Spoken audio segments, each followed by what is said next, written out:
What does it mean to conquer a video game? Does it simply mean to beat it and move on?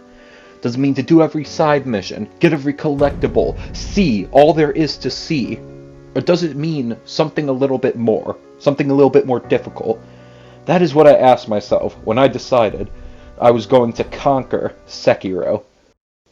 Sekiro is one of my favorite games of its generation, which is why I've beaten it multiple times, doing every side mission, getting every ending, beating every boss, optional or otherwise, getting every collectible. But recently, I asked myself something. Have I conquered this game? I've gotten the Platinum Trophy for it, so you'd think the answer would be simple. Yes, I have. Of course I have. But I started thinking, no. Because more often than not, there's always one step further you can take in a video game. Always one challenge, too extreme for most people to even consider doing. Might not offer any rewards for doing it. It might be obscure to the point where most people don't even know it's something you can do. And that is when I realized there was one big final challenge for me to do in Sekiro. The gauntlets of strength.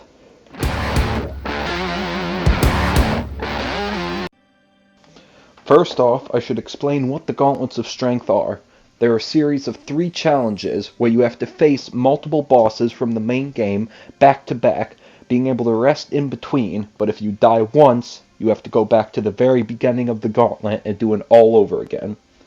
Now then, on paper, you can see how this could be difficult, and they are, each one getting progressively harder, with the first one only having you fight a few bosses, then a few more in the next one, and then even more in the third one.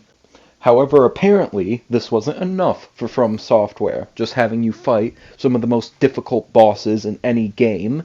No, they needed to take it one step further, because at the end of each gauntlet, you have to once again fight one of the most difficult bosses from the game, only now they're modified and enhanced with new attacks and new combos, meaning even veteran players, such as myself who has beaten the game multiple times, need to go in with fresh eyes and learn new moves from bosses we've already faced many times in the past.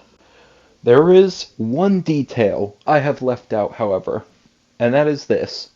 I have already beaten the 3 gauntlets I have talked about.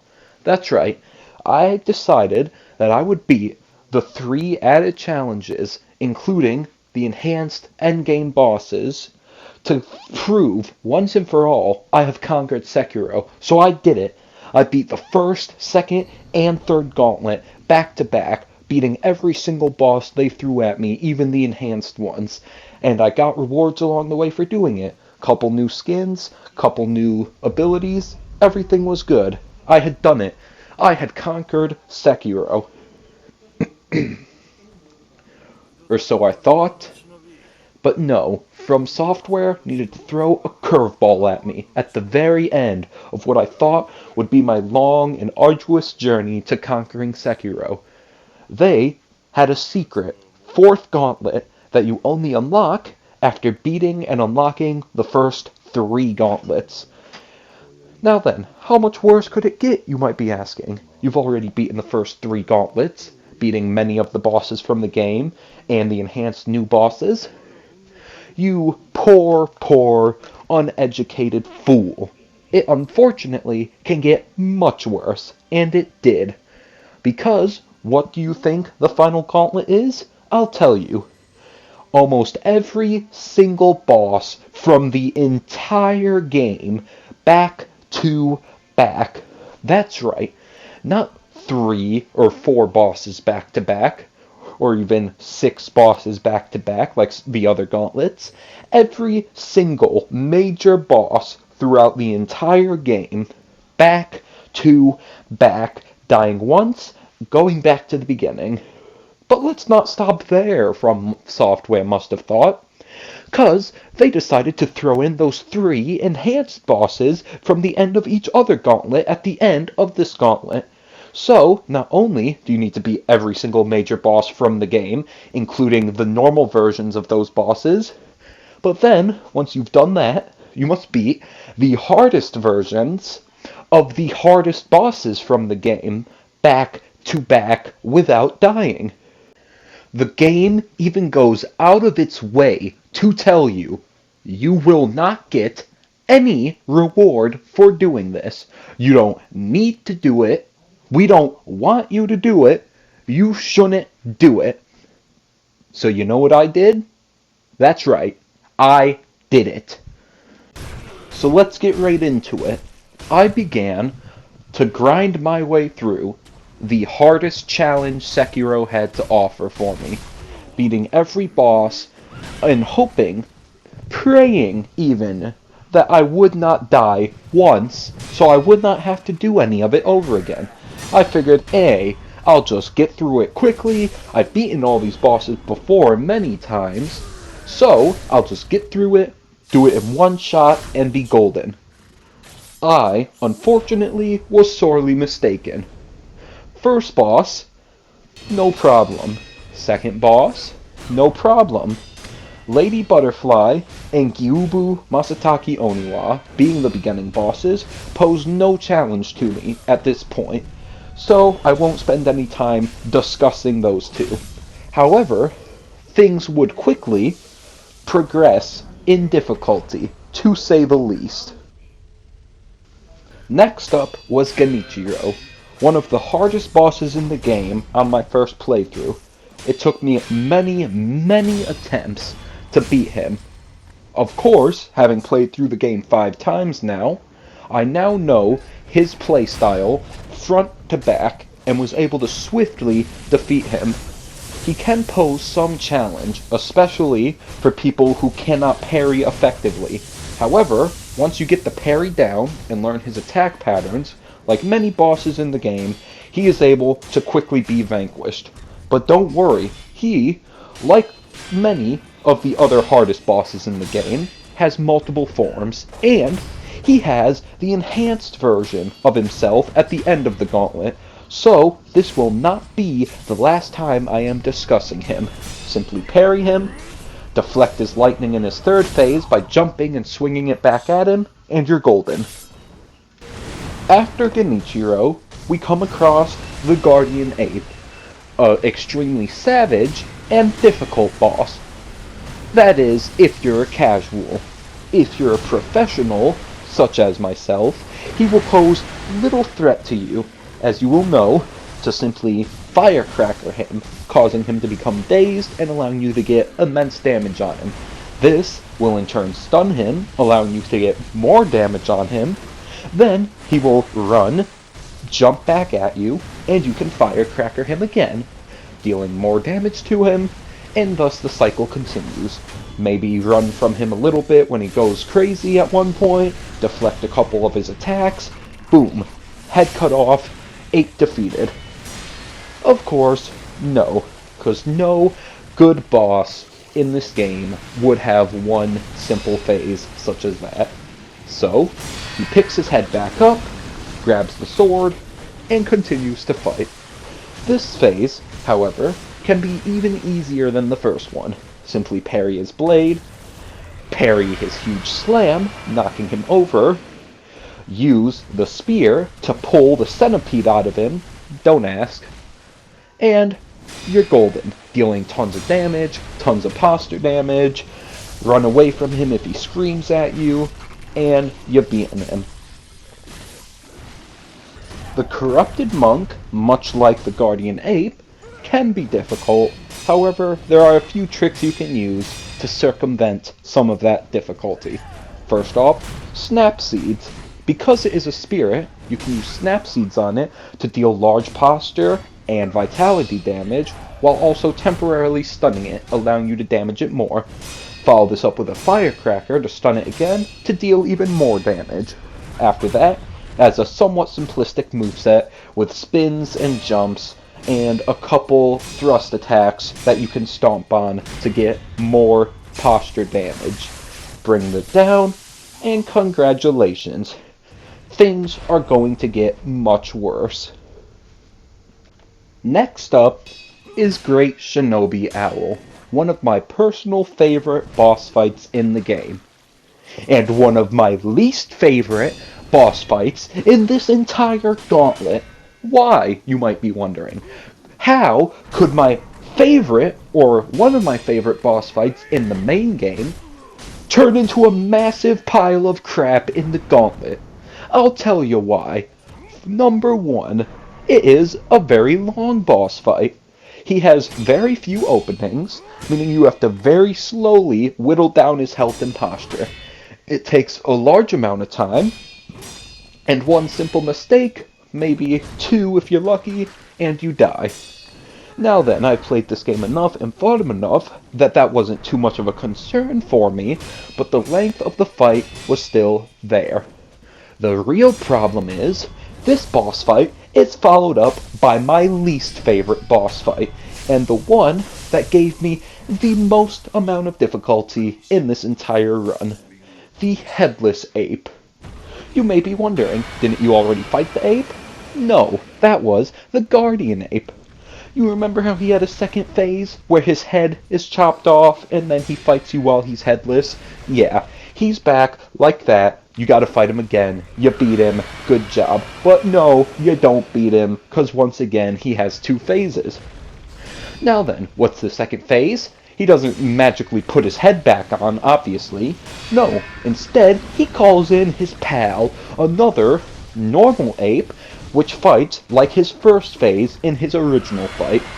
So then, you may be thinking, it's fine. You've beaten his first phase already. You can beat it again. Yes, I could, if they weren't both mashed together, fighting you at the same time, turning this fight into a gank fest. You try and fight one ape, the other ape attacks you. You try and go for the new ape, because it has less health than the main ape. You can't. You know why? Because the main ape will screech at you, dealing terror damage. You have to run from terror damage, so run away from the apes. But they'll pursue you, and you're in a small arena, so don't run too much or else you will die. Go for the main ape. That's going to take a very long time to whittle down his health. The whole time, his best friend is just beating the crap out of you from behind while you're defenseless. You may see why I am irritated at this boss fight. It doesn't help that this boss had to be the first boss I died to. So, my hopes for a nice, clean, single playthrough of the Gauntlet were dashed. Dashed by this cruel, double ape beatdown. But I could deal with it. So, I calmed my nerves, tried not to punch anything, and went back in for round 2 of the Gauntlet. Once again, the first few bosses were no problem.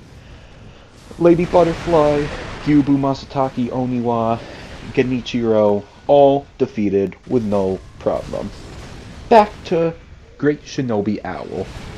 You remember him, right after the Headless Ape and the Corrupted Monk fight. One of the longest boss fights throughout the entire Gauntlet. The one right before my least favorite boss fight that had just killed me and sent me all the way back to the beginning of the Gauntlet before I had barely gotten into it. Yeah, him. I, once again, had to fight him, slowly whittling down his health, slowly whittling down his posture, until I could kill him and move on to the real boss fight, the stupid double apes. But my vengeance was still boiling, too hot. My mind wasn't on the fight at hand. No, I was thinking of the sweet, sweet vengeance I would take on those two pathetic primates. And, just like that, I lost focus. What happens when you lose focus in a game like Sekiro? You die. So, that's what I did. I died to Great Shinobi Owl. One of my favorite boss fights. I had just been sent back to the beginning a second time. By this point, I was getting a little irritated. I had beaten every boss multiple times, most of them in one try on a few separate occasions. But I couldn't get past Great Shinobi Owl, my favorite boss fight, and the two double ape gank fest. But I continued continued to hammer at that wall of difficulty blocking me. So I got in there, ready and willing to do a round after round of combat against Great Shinobi Owl and the double headless apes, until I could finally proceed with the rest of the gauntlet and finally conquer Sekiro. Well, clear to see that did not go as planned. That's right, Lady Butterfly, second boss fight in the game, dead.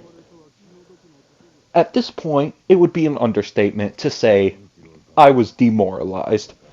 I had felt like the game had thoroughly beaten me, and I was more than willing to give up. But something kept calling me back. A day later, I came back with renewed focus and determination. I would not let Sekiro, one of my favorite games, beat me. I had beaten it, and I was now ready to conquer it. So, I tried again. This time, I stayed absolutely sure none of the beginning bosses would beat me, legitimately trying for the first time on most of them, and as expected, this led to me thrashing every single one of them, until I made it back to Great Shinobi Owl. There he stood, with his massive health, and his very few windows of opportunity to attack him, and I was tired of it. So, I once again whittled down his health, whittled down his posture, and succeeded in defeating him. Now, for the real challenge. Headless Ape and his stupid mate. I started the fight, ready, seething with anger at everything these stupid apes had put me through, all the challenges they had made me go through just to get back to them to wreak my vengeance. First phase, of course, no problem. Beat the ape by himself quickly. Second ape drops down, and I know I need to take this seriously. So I do something I never do in this game. I use many items. Use one item to buff myself. Start throwing out firecrackers left and right, hoping to stagger the ape and kill it. Then I can focus on the headless ape, the main threat. So that's what I did. Buffed myself and focused all my attention on the ape. It did not go as smoothly as one would hope. I got hit multiple times, and by the time I finally whittled down the ape's health, I had drank all of my healing items. That's right. The guy, me, who had beaten the game 5 times, was out of healing items. But the first ape was dead. All I had to do was beat the headless ape, something I had done many times before, and I could continue on this gauntlet. I buckled in, grabbed my controller, and I beat him. I finally got past the apes. Now it was for the difficult bosses. Next up, now that I've finally beat those 2 stupid apes, is Emma the Gentle Blade, a boss fight many people probably never fought in Sekiro. This is due to her being an exclusive boss for the bad ending, as there are 4 endings you can get in Sekiro. 2 true endings, 1 neutral ending, which most people will get on their first playthrough, and 1 bad ending. Most people won't get the bad ending due to it needing you to make a specific evil choice about halfway through the game, and the fact that if you do that, it cuts out the other half of the game, shortening it for you.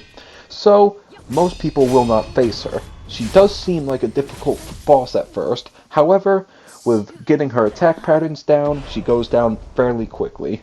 This, however, is only a prelude to the real end boss of the bad ending. And that is Ishin Ashina. This is a different version of the boss of the end of the main game if you do any of the other endings. This version of the boss, however, has fire attacks and a different fighting style, adding new moves into his already impressive repertoire. This is the real boss fight of this section of the gauntlet, and the first major challenge that is very easy to die on if you make a simple mistake. Thankfully, I have fought this boss enough times by this point to know the counters to his fire attacks, making the boss fight much simpler than usual. It still takes a while to whittle down his health, and I still have to play it safe the whole time, as his fire attacks deal immense damage if they do manage to hit you. However, thankfully, due to my 5 playthroughs of the game, and me already having beaten him in the previous gauntlet, I was fresh off of training against him, and I knew exactly what to do and how to do it, making Ishin Ashina topple on my first try, allowing me to beat him and Emma the Gentle Blade, and move on to some of the last bosses in the entire gauntlet. The next boss is the Corrupted Monk. That's right, the Corrupted Monk is back. This time, however, he's not a spirit, and he's actually there in the flesh, meaning snap seeds will no longer work on him. His first phase is quite simple and is the same as his previous fight. Parry and you're good. His second phase can be pretty dangerous, as he disappears into a cloud of fog and you have to fight spirits that he summons. However, if you know how to beat this phase, all you have to do is grapple on top of the tree above the arena and jump down on him when he reappears, skipping the entire second phase. Now then, I could beat him without doing this, but seeing as I'm not a masochist, despite what me doing this challenge may imply, I am going to use this strategy and skip his second phase, leading on to his third phase, where a centipede pops out of his head. Once again, don't ask about the centipedes. I don't like centipedes. I don't want to talk about what they're doing in the game and why they're there. However, the centipede can puke up terror. Terror insta-kills you and is a real pain to deal with.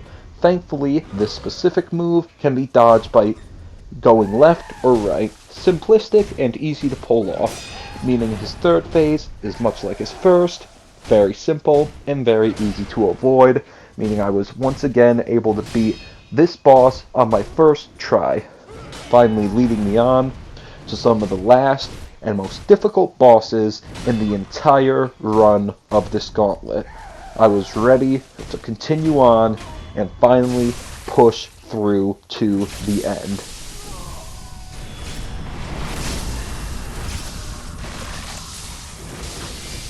Next, my pal, Owlfather, is back. That's right, once again, Owl is one of the harder endgame bosses who has multiple boss fights in the main game. So, he has multiple boss fights in the gauntlet, 'cause of course he does. Owlfather is a version of him many people probably did not face, as you only fight him in one of the true endings, which adds an extra segment to the game, which is capped off by this boss fight. This is a version of the Owlfather, or the Great Shinobi Owl, that you fought earlier. Only this version of him is younger, and he can summon a flaming owl. 'Cause of course he can. His name is Owl, so he has a flaming owl. 'Cause things make sense in Sekiro. Now then, he is arguably a more difficult boss fight than his first one. And seeing as how I died to his first one, you think I would be worried. And I partially was, as this was another boss I had only fought twice, once on my playthrough with that ending, and once on the other gauntlet. However, this time, due to his different attack pattern, including his owl, new thrust attacks that you could parry, such as that, the boss fight, simultaneously, is quicker than his older boss fight, which is a godsend for me, who just wants to get through this challenge with their sanity intact, and every moment I spend playing the challenge threatens that. So, I play against him with all my might, making sure I do not fail, because I will not go back to the beginning. I refuse at this point, quite frankly. First phase, is much like his earlier phase, only with a new thrust attack he can occasionally do, which is only good for you, because it gives you an opening to attack him.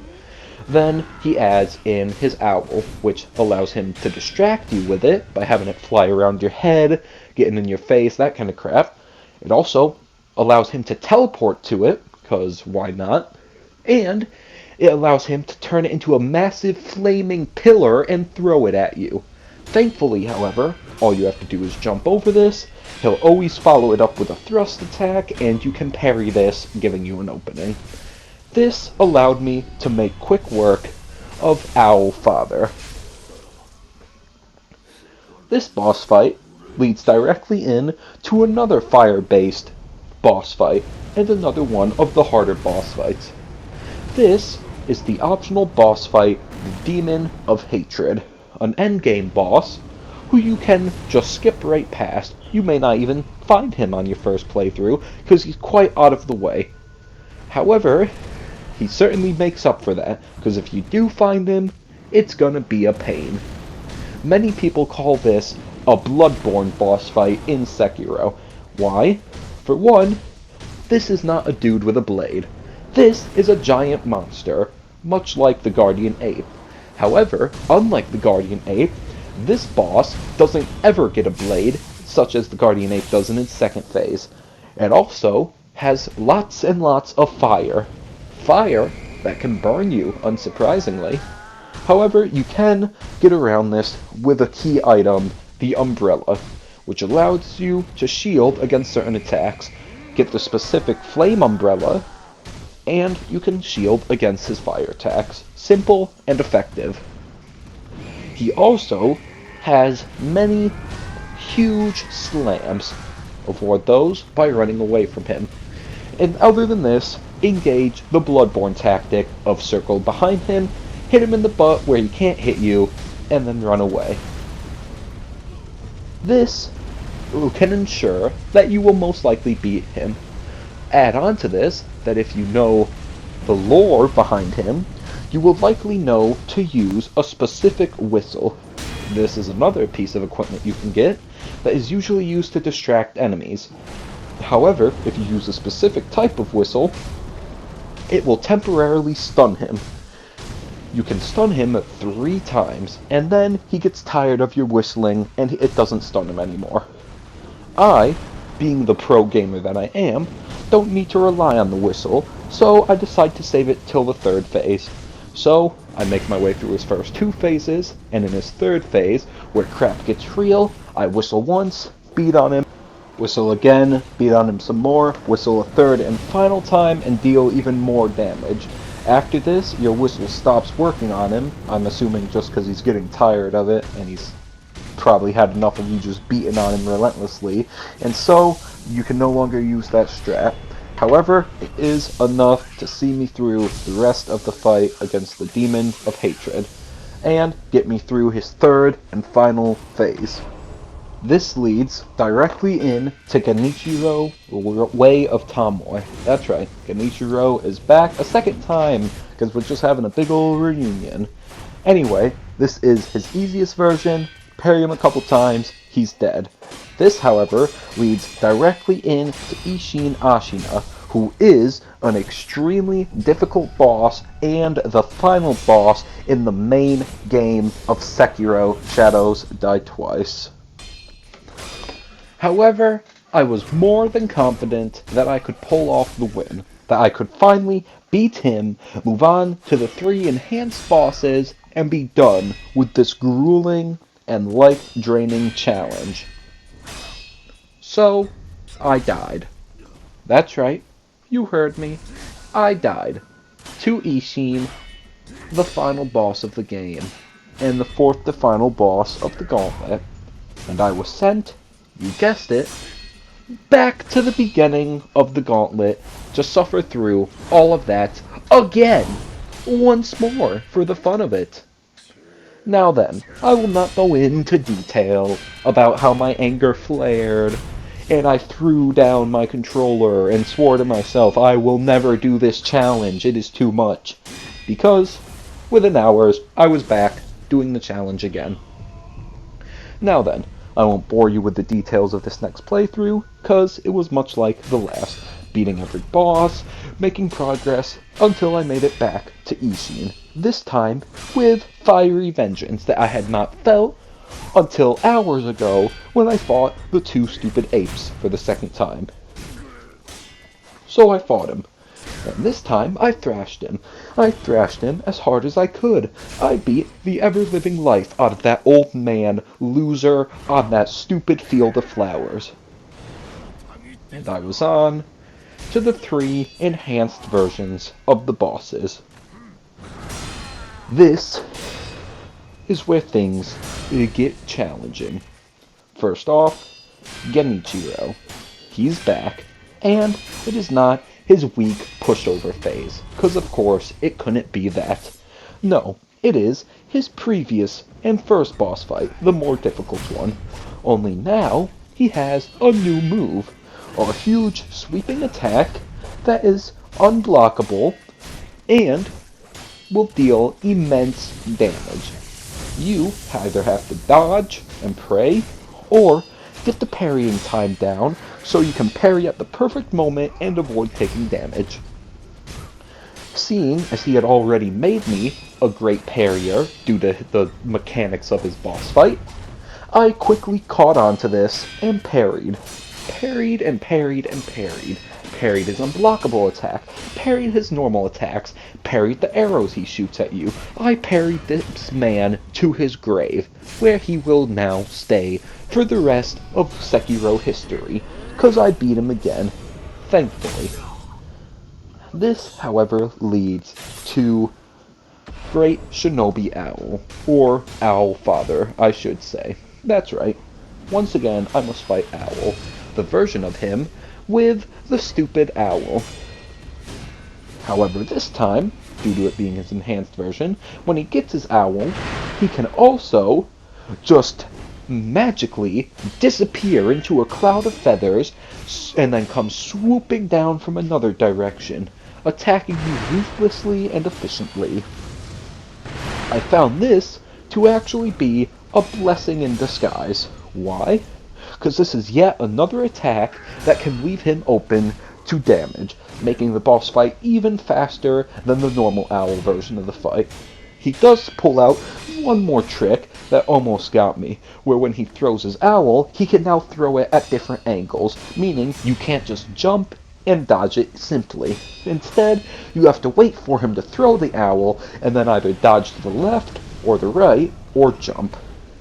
This was, however, an easy read, and I was able to beat Great Shinobi Owl, bringing us to the end of this mighty gauntlet, to the true and final challenge standing in between me and my goal, to conquer Sekiro.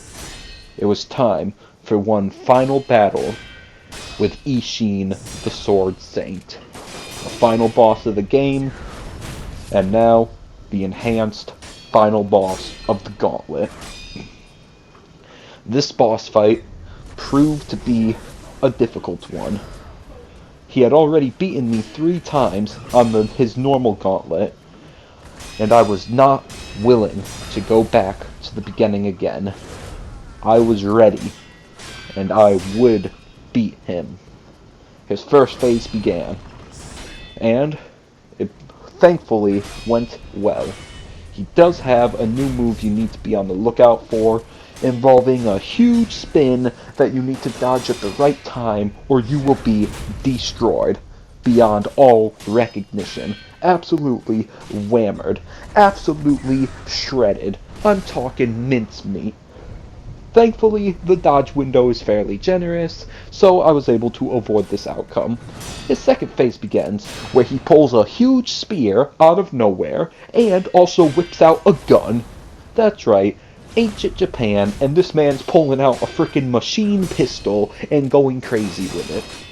In his enhanced version, he has a new attack as well, in this phase, where he will bum rush you with insane speed, swing his sword, and jump into the air before slamming down with his spear. However, Thankfully, it is easy to avoid this. Simply run like you've never ran before to miss the sword slash, and then dodge to the right of his spear slam and beat the crap out of him. Do not try jumping his sword slash, or else the spear slam will bring you back down to earth with a vengeance. After slowly but surely beating this phase and somehow parrying the countless bullets he shot at me with his gun, because I'm just that skilled, it was time for the third phase, where, on top of all the things I've discussed before, he now has huge lightning attacks he can bring down on you. Now then, as long as you jump at the right time, these are not only easy to avoid, but you can turn them back on him. However, they deal immense damage if they are to make contact with you, while simultaneously stunning you, allowing him to do follow-up attacks. To put it simply, one hit from these, and I was toast. So my tension was at an all-time high. The rain and thunder was pouring down on the battlefield, and he was giving it his all, throwing lightning down, shooting at me, spin slashes, unblockables, everything Sekiro has to throw at you, he threw at me. But I was ready. After 5 playthroughs, 3 gauntlets, and all the challenges this gauntlet had put me through, I was ready. So, I buckled down, and I fought him. It was a hard fight. He hit me and damaged me quite often throughout all 3 of his phases. And in the end, I finally, with one last thunder slash, one final lightning redirect, defeated Ishin the Sword Saint. I had beaten the final gauntlet, and I had finally conquered Sekiro. I had done what I had set out to do, and, as you would expect, From Software held their word, and I got no reward for this. However, I find that the journey and the huge ego boost I got from it was reward enough. Thank you for watching, and I hope you tune in next time. Goodbye.